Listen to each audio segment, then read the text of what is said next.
Hey there, fellow educators. My name's Mike Laverty, and today I'm hoping to draw some comparisons to what we call in the hockey world small area games and the concept of backward design, created by two educators, Jay McTighe and Grant Wiggins. So I'm standing on the backyard rink that my family uses in the winter. It's I want to say about 20 feet long by about 15 feet wide. So, much smaller than the typical NHL rink, which is 180 to 200 feet long to 85 feet wide. So, we shrink the ice in small area games to allow players to touch the puck more often, to have more opportunities to make decisions.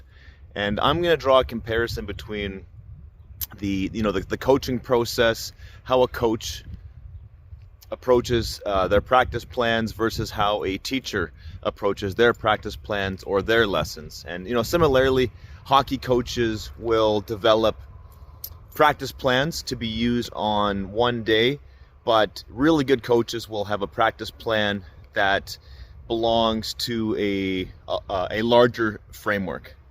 One that's like an entire year plan. So many elite hockey programs at the AA, AAA levels will have practice plans that are divided into a season and take a player through many stages of development, getting into tactics and strategies. But today I'm really going to be talking about the fundamentals of the game and how we use those as coaches. So appreciate you listening to my video today. Hopefully you learn a little bit. I know I certainly have by going over these concepts. It's a pretty fascinating concept, and I think it's something that I've been doing to a certain degree, but of course it's something I could be doing a whole lot more. So thanks for listening, and I'd love to get some feedback. So if anybody watches this, I absolutely would love to get some feedback. These are my two favorite hockey players right here. That's my son Mac, he's a forward, and my oldest son Isaac, he's a goalie, just like me. We both like to there it is, we both like to defend the net. I'm 6 feet tall, he's about 5 feet tall. We defend the same net, so he's learning how to ply his trade in the net. My youngest guy is learning how to ply his trade as a forward, and I see so many similarities between the teaching world and the coaching world, and I'm excited to share what I think is a pretty meaningful connection between backwards design and a very specific way in which we teach hockey. And it's becoming much more common in hockey rinks in the US and Canada, the use of small area games. So thanks for listening, and keep your stick on the ice. Welcome to my presentation, Small Area Games, using a hockey analogy to illustrate backward design in education. This is created by myself, Mike Laverty. I am currently an educator at Sioux North High School. Right now I'm teaching grade 9 and grade 11 English. And this is my contribution for assignment 3 of the Student Assessment and Evaluation course, AQ course, offered by Lakehead University. The purpose of this resource, I've identified 4, so I'd like to define small area games, explain why and how they're used by hockey coaches, define the concept of backward design, according to its creators, Jay McTighe and Grant Wiggins, and use the practice of small area games by coaches as an analogy for how teachers use backward design, and illustrate how backward design could be used in a high school English course in Ontario. So first, we could pose a question. What are small area games in hockey? So I have a lot of material in many of these slides, so I'll share the slide deck, so I'm not just simply reading everything on the page. So just note that there will be the slide deck for people to review in details. But essentially, a small area games is where what we call we shrink the ice as hockey coaches, and we're trying to simulate game-like situations, and we're trying to increase the intensity. And a lot of it comes down to what we call puck touches. So allowing a player to touch the puck much more than they might in a game or in a traditional drill. So it's a tactic that coaches use, either sometimes called half ice hockey. So instead of using the full length of the ice, they'll shrink the ice. And a lot of this has to do with what we call the fundamentals. And you see there the word "fun" is capitalized in the word "fundamental." So, trying to increase the engagement and trying to ensure that young players are having fun and are really engaged with with their experience on the ice. And you can make a lot of comparisons to teaching, right? A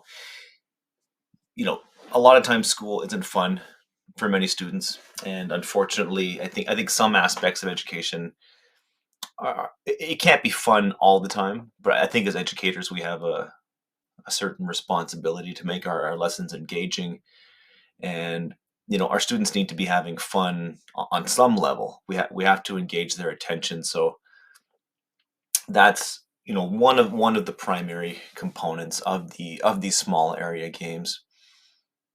And there is a closer proximity between coaches and players. Everybody is much closer and compacted, and we're confining the space in which we do drills with small area games. So we scale the player surface down to the speed of young players. So the intent here is that they develop faster, they have engagement, and again, it's increasing those puck touches. That's really the primary focus there. Increasing the amount of shots they take, how many passes they make, how many decisions they have to make. So that is small area games, and I'll revisit that topic after spending a little bit of time discussing backward design. So the next big question is, what is backward design? So the best of my knowledge from working on this module's readings, watching a lot of YouTube videos, and reviewing a lot of online sources, I can tell that backward design is one component of a larger framework, Understanding by Design, or UBD for short. UBD was created by two educators, Jay McTighe and Grant Wiggins. And Understanding by Design is the larger framework that backward design falls under, and it's I think was primarily designed for developing entire curriculums, entire courses, but of course it can also apply to planning out individual lessons. But I think initially it was designed as an overarching framework for designing curriculum, designing courses. And notably, it was designed for both the secondary and the post-secondary level. And those educators did a lot of work with school boards, universities, elementary, secondary schools. Here's a quote from one of the co-creators, Grant Wiggins.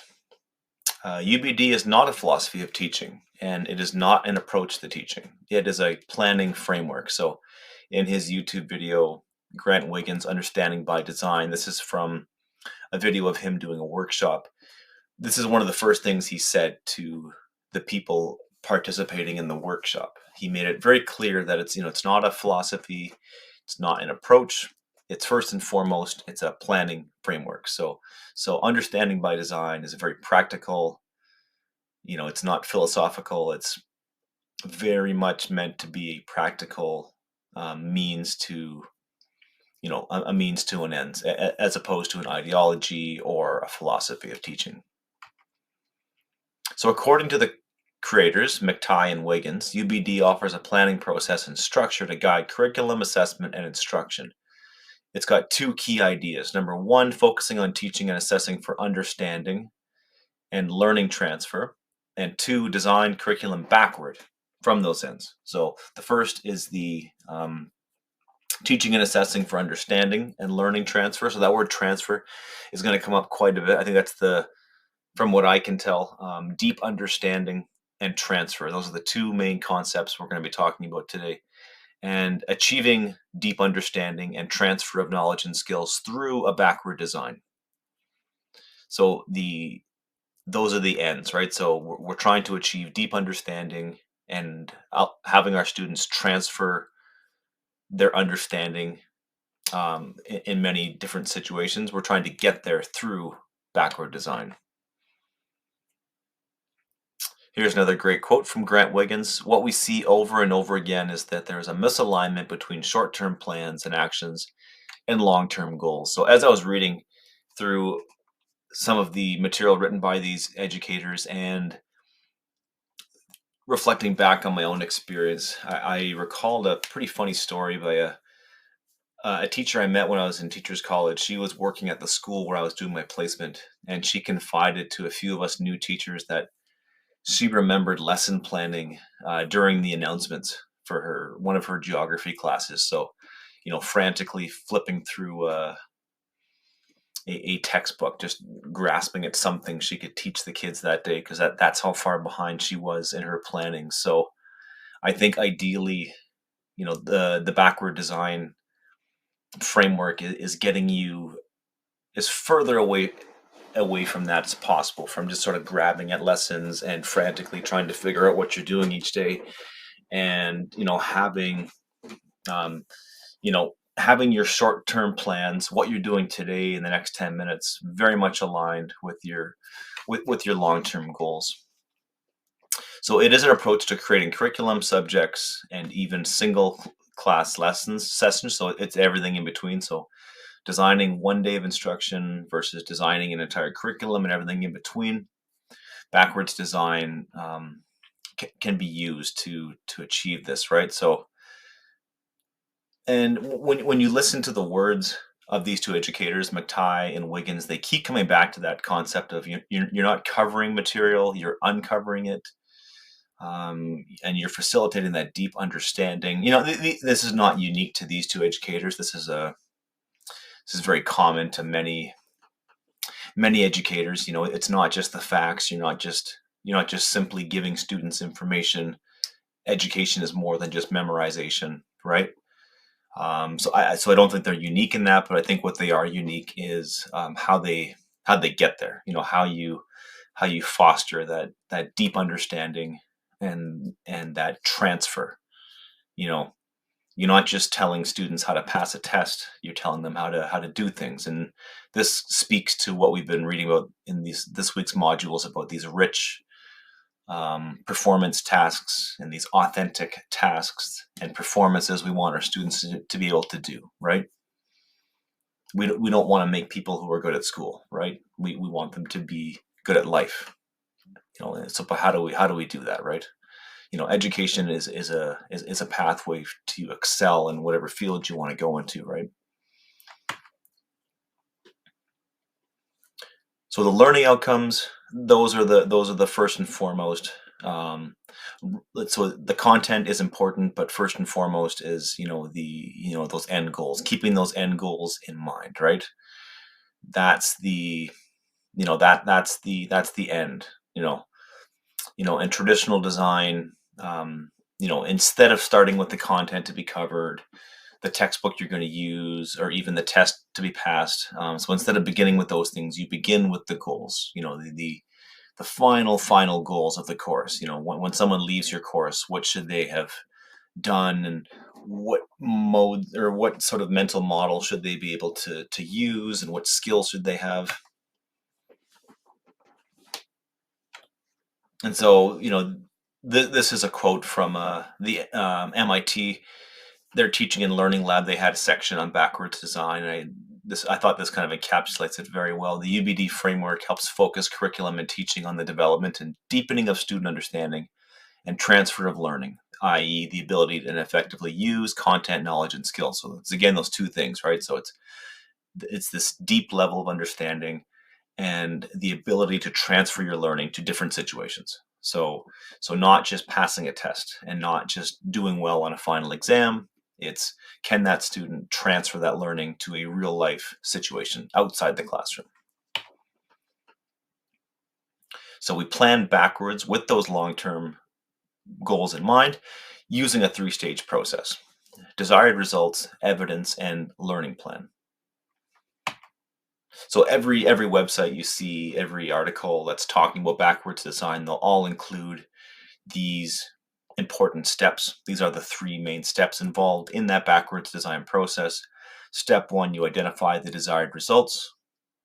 And so again, you can look at this from a general point of view, but of course, if you are teaching a specific course or designing a specific curriculum, you're obviously going to think about, what does a deep understanding and a transfer of skills mean for a science, a math class, geography, English, health, physical education. They're going to have different meanings, right? So, but first you identify your desired results, then you determine your assessment evidence.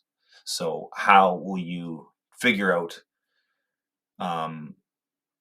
if the students have achieved those desired results? And step three, you will then plan learning experiences and instruction, rather than the traditional way, which would be starting with the learning and experience and instruction, then developing your assessment practices, and then sort of seeing where your goals are. So it's sort of flipping that model, and those are the basic three steps of the backward design process, which hopefully helps you avoid the common problem of treating the textbook as the curriculum rather than a resource, and activity-oriented teaching in which no clear priorities and purposes are apparent. And this is when, and I know I am definitely guilty of this, when I'm stressed for time and I don't have enough time for planning, or I haven't managed my time correctly, then you're just simply grabbing at activities, or in some cases you've inherited lessons or classes from other teachers, and you're just simply using it because you haven't had the time to design your own course and your own activities. So you're just sort of grabbing at things and using them. And the textbook is a resource, but it's not the curriculum. It's not the course itself. It's a means to get there. As Grant Wiggins says, the textbook is not the course. So in his YouTube video, Understanding by Design Part 1, which is him facilitating a workshop on the subject of backwards design and understanding by design, he repeats this twice. The textbook is not the course. It's a resource that students and the teacher will use in the course, but it in itself is not the course. I did notice some interesting similarities when looking at the backwards design and the Understanding by Design framework and the Ministry of Education. I feel there are definitely some similarities between the assessment categories or the outcomes found in both of these models. So according to the Ministry of Education, we have these four categories for assessments: the knowledge, understanding, thinking, communication, and application. So when looking at our course objectives and looking at the types of assessments that we use in our courses, the recommendation is that we are using a balance of these four. So I know that myself, I think I definitely kind of skew more towards the knowledge, understanding, and thinking. And as I'm critically reflecting upon my practices, I think that I don't have enough in the communication application side of things. So I think I need to work on that.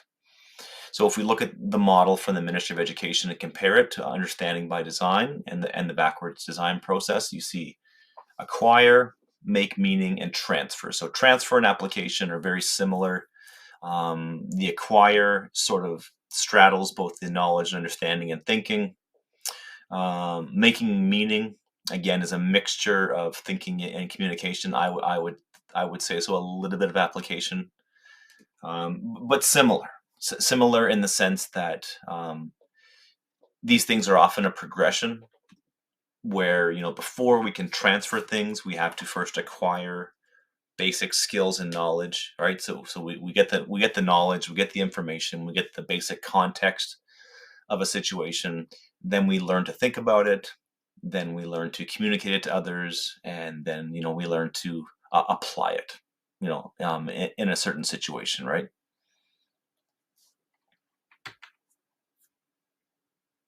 So I'd like to, as I get back to my main focus here is to draw that analogy between small area games as used in hockey and the backwards design process. As I watched several YouTube presentations from Jay Matai and Grant Wiggins and read their material, they used a lot of coaching metaphors. Both of them are coaches and have experience coaching, and they do talk about that quite a bit in their presentations. So here's a great quote from both of them. So teachers and coaches are of understanding. Teachers are coaches of understanding, not mere purveyors of content, knowledge, skill, or activity. So I like that. Um, we're not just simply giving people information. We're teaching them how to find information, how to create their own meaning. I draw a lot of parallels with this kind of thinking with my previous career as a librarian. I worked as a public librarian for 10 years, and that was the thinking in the library world, was that, a library, especially a small rural one like I worked at, can never have all the books in the world. We can only have a very tiny fraction. And what librarians are good at is finding information and knowing how to sort and evaluate information, right? So that's really what we're teaching students, right? We're not just simply giving them a list of information. Here's the information, learn it, right? It's more than that. And that's that deep understanding that we want our students to have, that they can apply to many situations, not just the situation of the test or the assignment or the presentation, taking it beyond that. So Grant Wiggins framed it like this. He said, critical and creative thinking is the end goal of education. Those are the end goals that you are backwards designing from, right? You're saying those are the end all. This is the primary purpose of teaching. This is why we have students come to this building. We're trying to achieve those two things, right? So how do we do that? Critical and creative thinking, right? And he gave a great example in his talk about how, there's many fine schools in the world, prep schools in America, whatever the case may be, where you could be a top A student, get 99s, 95%, but yet you could have no critical or creative thinking. You're just simply following the rules and learning how to be good at school. And arguably, that's not what we're here for, right? We're not trying to teach people how to be good at school. We're trying to get at those deeper meanings. They both urge educators and curriculum developers to create a mission statement for their course or their class, right? So, and I love that idea, this idea that you should create a mission statement. So that's my next kind of big question to pose to people considering this material. What skills and deep understanding do we want students to have as a result of taking our course, right? So very, very important question, right? And those questions may or may not be embedded in the curriculum, but I think we should have our own take on that. Of course, we have to follow the curriculum to a certain extent, but we should be able to answer this question. And I think our answer should not necessarily just parrot the curriculum. We should understand this, right? And we should be able to explain this to our students, right? This is great. Great topics for your first class, right? When you explain the why of a class to your students, right? So think about this. What is your elevator pitch? In other words, why is your course taught to students? Can you express this in a single sentence? So, a great thought experiment would be, maybe your job isn't guaranteed next year, and even if you do teach a mandatory course, let's say for the sake of argument, nothing is mandatory, and your school administration has to make some cuts, and some classes have to go, and you have to make your argument. Why is your course important? Why is what you teach vital, right? So could you express that in a single sentence? So that's a hard thing to do. So when I think about English, I have to think deeply and kind of come to an answer, like, why do we teach English? And students love to say, I already speak English, I shouldn't be taking English. They all, I've heard that so many times, and they think they're so original. when they say it. It still makes me laugh whenever a kid says that. But yeah, why do we teach English? And I think that question is going to change too as things progress, right? So in the face of Chat GPT and Grammarly and students relying upon so many writing aids, why is it important? And living in the age of misinformation and the age of fake news, right? To me, that's really what it comes down to. That if I could express it in a single sentence, it would be something like, we teach English so students can understand text, can decipher them, can put them in context, right? That's messy. I'd have to write that down and clean it up, but that's the heart of, to me, what the English curriculum is about, right? It's really just understanding, you know, how, the importance of the written word and words and what impact they have for shaping the world we live in. How can we design a learning experience that gives students skills and deep understanding they can transfer to the workplace, post-secondary education, or pursuing their dreams? So again, it's looking at the bigger picture and what is our class going to do for them 5-10 years from now, right? In Jay McTighe's online session on the backward design process, he had his students work through a scenario where they had to write down, like, what's the importance of driver education? What do we want to impart to people when we teach them how to drive, right? And so much of it was about safety and looking out for other motorists, right? And there, and how do we backwards design from that all important goal, right? Of you're going to be out there driving this whatever 2,000-pound vehicle that could be turned into a weapon in the wrong hands, right? So how do we go backwards from there, right? So and I think this is helpful for me, especially when you look at your curriculum, and me when I review the English curriculum. Sometimes you get overwhelmed when you look at all of the supposed essential required learning, and you're thinking, like, how am I going to teach them all of this stuff, right? And you can kind of get overwhelmed. There's so much to cover.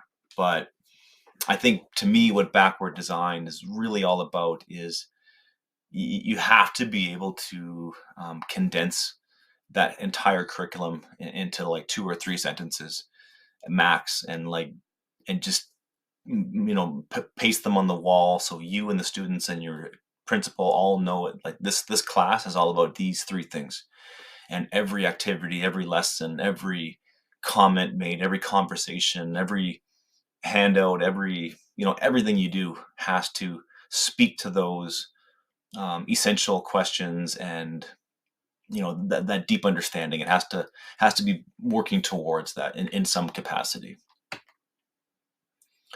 So Jay McTighe, again, I'm working on this coaching metaphor. So he made this observation that in coaching, so he said, in coaching, I use backward design naturally and never even thought about it. That's just what you did in coaching. Keep the end in mind and plan backward by working on what the players needed for the game. But I didn't transfer the ideas to my teaching until many years later. So he intuitively grasped this as a coach, where the end goal as a coach was to get his students, get his players to play the game, right? He's teaching soccer, right? And he intuitively grasped this, right? That the end goal is, and it's not just simply to win. It's to work as a team. And I think that most coaches sort of make that realization, that if all you do is focus on winning and what do we do to win a game, obviously that's the object of any competitive sports, then you're going to miss a lot. Your primary objective is systems, is building systems and developing players' skills and abilities, right? That's really what you do, right? You're building individual abilities and skill development, while simultaneously developing team systems, which are just situational awareness and expectations and working together as a cohesive team, right? That's what's going to make you successful. And to achieve that, you have to do backwards design. So how do we achieve those? How do we achieve those ends, right? As coaches, as teachers. So what is the connection between small area games and backwards design? So a typical ice hockey rink is going to be anywhere from 180 to 200 feet long and about 80 to 85 feet wide. Covering this much space is both physically and mentally challenging to young skaters, especially, I'm thinking of like 6, 7, 8 year olds when they first begin skating. The rink just looks massive. It's huge. If you're not a very fast skater, you'll notice if you watch youth hockey, kids who are 6, 7, and 8, there's usually one or two kids who will absolutely dominate the game, and they'll have the puck on their stick for most of the game, and the vast majority of the kids will struggle to touch the puck, and they'll just spend the whole game chasing it. So the ice is huge, and it's actually an amazing YouTube video that a bunch of coaches did out of Minnesota a few years ago, where they replicated on an outdoor pond or on a lake, what an ice surface looks like to a 5-year-old or a 6-year-old, and you just forget because you're a grown adult, but that ice just looks massive, and as soon as the puck is 20, 30 feet away from you, you just give up. So small area games is addressing, just how massive this ice sheet can be, and how do we make it more accessible to our players, right? So you've got this massive sheet of ice, so much ice to cover, so many different rules, and what do all these lines mean, and what's an offside, what's icing, it's very confusing to young players, right? Not that they can't figure that out, but what's more important in the early days, and they kind of get back to it's about engagement and making them want to be on the ice. So the ice can be divided up into smaller pieces to allow players more interactions and puck touches. Coaches want all players to play up to their potential and transfer skills learned in practice to a game. So again, there's that dual combination of, we want our students and our players to have a deep understanding of the game. We want them to understand how it's played, why it's played, the rules of the game, but we also want them to have those skills, and we want them to transfer those skills to a game. Because in a practice, I can stand beside a young skater and show them how to do a proper T-push or a crossover or how to skate backwards. In a game, I can't do that. It's because it's the game. It's real life. So we're trying to backwards design from the expected outcome in the game versus how do we engineer practice plans to make that happen. So here's an illustration of how we can chunk up the ice. This is 6 different quadrants or sections of the ice. You could further do that into 8, and there's lots of reasons for doing this. If you watch an NHL hockey game on TV, you'll find that the puck is usually played within one of these regions, and most of the players will find themselves within one of those regions. So it does mimic real hockey games, and it does show it does help to illustrate the position. So sometimes in a small area game, we will confine the players to one part of the ice, and we'll set up expectations so they learn how to operate, like say in the neutral zone or in the offensive zone or the defensive zone, and we teach players, what does it mean to be a defenseman in the offensive zone? What does it mean to be a forward in the defensive zone? Or sometimes we just simply reduce the amount of ice we're working with, and we just have them do drills, and we don't really care about where they are on the ice. It's more about just confining the space where they have to skate. And the end goal is to have all players perform as well as they can in a game.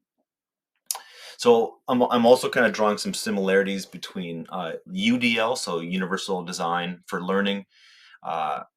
Small area games work really well for slower skaters, ones who don't understand the game as much. But as it turns out, it really helps the advanced skaters too, because again, if you go to a minor hockey game and you see those kids who are way faster than anybody else, they'll typically just take a puck and skate in a straight line and go score a goal, go back to the face-off circle, win a face-off draw, skate straight for the goalie, score into the goal. And what they're doing is not really playing hockey because they're so advanced. But when you shrink down the ice, right, you shrink down that ice, now you make that player make decisions, and then they have to weave and make passes. So we use that backwards design process when designing our plans. So Specific techniques, skills, and mindsets are taught in the hopes that a player will use them effectively in a game. And this is, of course, similar to teachers using scaffolding or chunking. When we offer students a more manageable task in the hopes that they can then later transfer this experience to a more challenging task.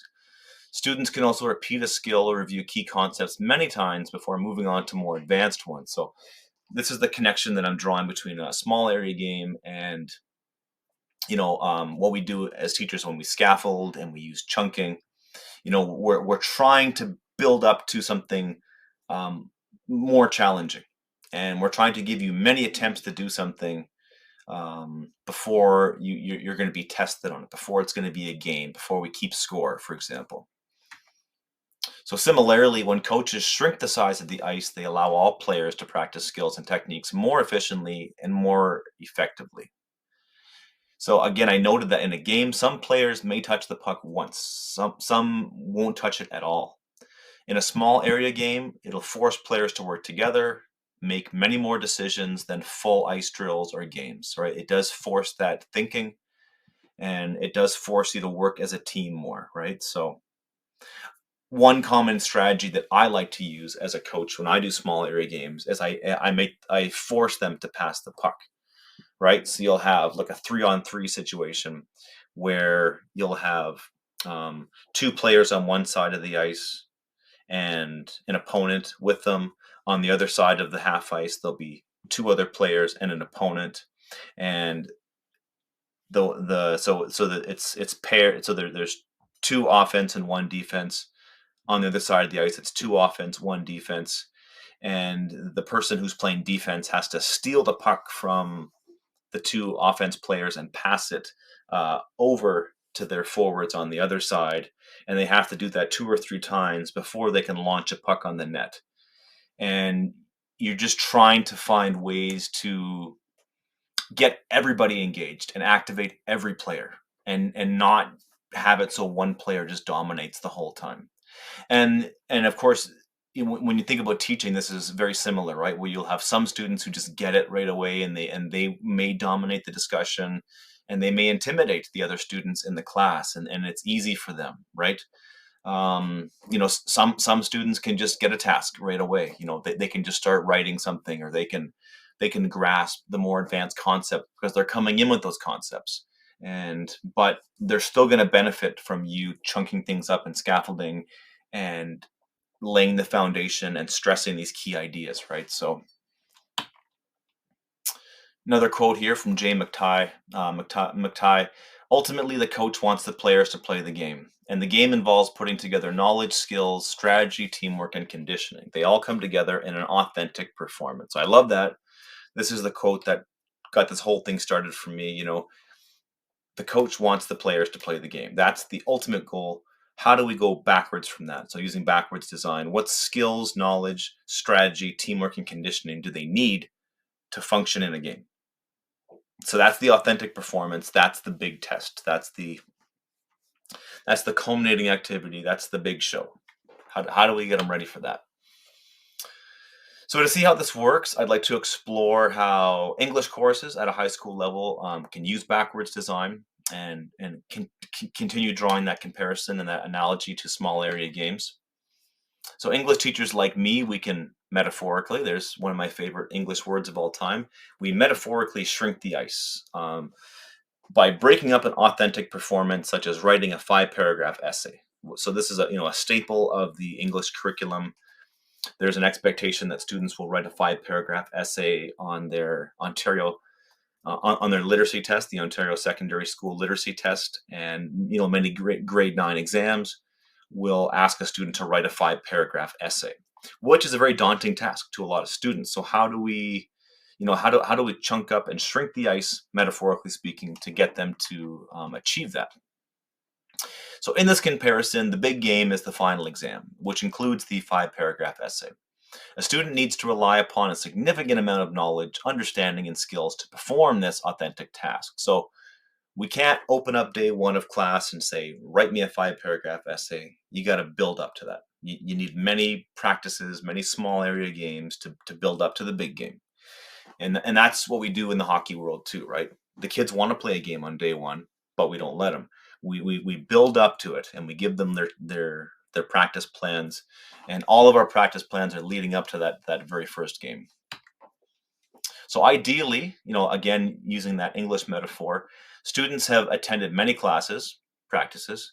They've experienced hundreds of learning opportunities, puck touches, um, and they've done those through lessons or formative assessments. These are drills or small area games stations, right? So we can look at our formative assessments to the practices and the evaluations we do as coaches, and putting them through challenges in a practice environment where nobody's keeping score, nobody's keeping any stats. It's a low stakes environment, but we are watching them, and we are giving them feedback, and we are asking them questions too, right? We are, as coaches, we should be doing that too, right? Doing check-ins and just saying, how did that drill go? Are you grasping it? Are you understanding it? Do you understand the criteria? And as hockey coaches, we'll often demonstrate the drill, right? So as adults, the coach should be the best skater on the ice, and the coach can demonstrate how to move in a certain situation, and the students can see it. The players can see what's expected of them, and they can watch NHL games, and they can watch junior games, and they can watch PWHL games, which I've been watching lately. Amazing, right? So you can see the experts do it. And same with reading and writing. We can read Shakespeare, we can read the classics, we can read Eden Robinson, local, or sorry, contemporary authors, and kind of read from the masters and learn to what they do. But again, it's these low stakes environments that train us for the big game. To push that metaphor even further, um, teachers will allow students to do a rough copy of their 5-paragraph essay, which is what I do. So allow the student to write the essay, have them look at it, self-assess, have their peers look at it, peer assessment, and have the teacher look at it and give the student a temporary grade or a feedback that's not going to go on their report card. So these formative assessments are kind of like a scrimmage, or a scrimmy, as my older students like to call them, or players. So a scrimmage is a game where you don't keep score, sometimes called playing shinny, right? And so it's a low stakes formative assessment that it's assessment for learning, right? It's not the assessment of learning.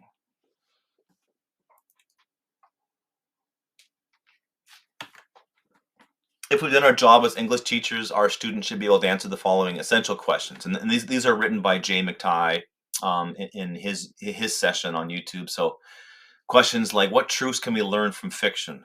How do effective writers hook and hold their readers? How does what you read influence how you should read it? So very deep, meaningful questions. And I think the key point here is these 3 questions are not specific to any particular story or lesson, right? These are essential truths, essential inquiries. Like, so if the student goes on to a college level and takes communications, or if this student does a master's in English, or some kind of a humanities degree, these are really important questions that they're going to keep coming up and keep having to answer, right? And there is no one textbook answer to these questions, right? They're ways of thinking. And if you can answer this for one book, then you should be able to transfer it to other books and other texts and other genres and other historical time periods, right? So this is sort of what we're getting at when we're talking about deep understanding and transfer, right? You do need a lot of content and knowledge to understand these concepts, and then you need the skills and the making the meaning and the transfer to put them into practice. All right, so just kind of wrapping things up here, some other important questions. What do hockey coaches want their players to do in a game? How can they design a practice that gives players skills they can transfer to a game? To answer that question, they have to use backwards design. In the words of McTighe and Wiggins, they must always keep the end in mind. And what is the end in mind? And importantly, too, in minor hockey, we're seeing this emphasis that it should be fun, and students should be, and players should be enjoying their experience on the ice, and that's really important, right? we're talking about house league, or sometimes called rec level hockey. It's not double A, it's not triple A. It's meant for everybody. It's single A recreational hockey. The intent here is to have fun and be safe and be respectful and be part of a team. It's not about making the NHL. It's not about being cutthroat. It's not about winning. It's not about, doing whatever it takes to win a game, despite what the kids might say. you know, that's the end that we're keeping in mind. And I love. I'm not. One coach told me this a few years ago, and he said, "You know what? The ultimate success rate we have is how many kids come back next year." And I love that. That is so beautiful. It's not how many games we win. It's not about how many tournaments we win. Not about how many goals our team scores. It's how many of these kids actually want to come back next year. That is the end goal. And then how do we backwards design from that, right? How do I create practices that is not just kids skating around pylons, right? How do I make them come back year in, year out and love the game? So again, my understanding of UBD and backward design places the concepts of deep understanding and transfer as the ultimate goals of education. So again, that's not my assessment of UBD. No, sorry, it is, but that's not my idea. I'm trying to just be clear about that. So, but that's my take on it. That's what I think Jay McTighe and Grant Wiggins are really trying to express, is these dual concepts of deep understanding and transfer. And backwards design is meant to achieve those two critical ends, and those go hand in hand with the critical and creative thinking that Grant Wiggins was talking about as the ultimate aims of education. Because to be a creative thinker, to be a critical thinker, you have to have that knowledge and that deep understanding of concepts, and you have to be able to transfer it to multiple situations. And then even more importantly, to invent situations and to create your own context, right? That's that creativity, right? And creativity only exists if you've got a true deep understanding and can transfer abilities in one subject to other subjects, right? And I think if English teachers have done their job, then the skills that you learn in my class should help you as a science student or a history student or a geography student, right? It should transfer over. It shouldn't just be siloed into this one discipline. So here's a question for you. What is the big game that you're preparing your students for? How can you, metaphorically, shrink the ice and allow them as many opportunities as possible to prepare? So think about that. That's an important question. What's the big game? And think about the big game in terms of your culminating activity, your final exam, but perhaps think about the big game 5 years from now, right? What are you preparing that student to do 5 years from now, 10 years from now? And how do you shrink the ice now with the time and the space that you have now? How do you shrink that ice and give them as many opportunities as possible to prepare for the big game? Here's your homework assignment. So here's an assignment I believe will be beneficial to all teachers. So sadly, Grant Wiggins died in 2015. He's no longer available to facilitate workshops. His colleague, Jay McTighe, is still delivering workshops and presentations to schools, universities, and other institutions. So if you're lucky and your school board has the funding, maybe you can get Jay McTighe to come to your school and your school board and give you an interactive workshop, which would be awesome. I think he'd be such an incredible facilitator, and we could learn a lot from this man. But thankfully, these workshops, there are workshops delivered by both Jay McTighe and Grant Wiggins. They've been uploaded to YouTube. And I encourage teachers to watch these sessions, take notes, and reflect critically upon their own practices. So there's two of them, and I'm going to share links to them. So Jay McTighe did one separately, and Grant Wiggins did one separately. So you can watch these interactive presentations. So, of course, you're watching them asynchronously. You're obviously not a member of the workshop, but you can watch them and pretend you are. And obviously, it's not going to be quite the same thing, but I did it that way, and I found it to be a very useful exercise. So as you watch their presentations, I would recommend that you when they pose the question to the audiences, pause the video, take the time to answer them from your perspective. So you can do this solo. So when he says, "Okay, guys, we're going into our breakout groups. I'd like you to answer this question," hit pause on the video, write down your answers, type it on your laptop, whatever you got to do. When you're done, hit pause again and see where he goes with it. Or you could watch this video with a PLC or within your own department or with a friend or a colleague, right? Whatever the case may be. And so the first video is Grant Wiggins, Understanding by Design, one of two. So if you just go to YouTube and search Grant Wiggins, Understanding by Design, you'll find that video. It's a two-part workshop, so watch 1 and 2. And the other one is, they're about 10 to 15 minutes long each. And the second workshop is Jay McTighe's Backwards Design Session. There's 1, 2, and 3. They're about an hour long plus 20 minutes of discussion at the end. So that's your homework assignment. I did that to prepare for this assignment, and I think it helped to deepen my understanding of the backwards design process and allowed me to hopefully transfer it to my teaching practice. So I guess that's my final note, is that I think the backwards design process is what I'm coming to realize. It's not just for the students. It's not just for us as teachers. It's for the students too, right? We all use it, right? So it's one more tool for your toolkit to allow you to critically reflect on what you want to do. And it's just great advice for anybody.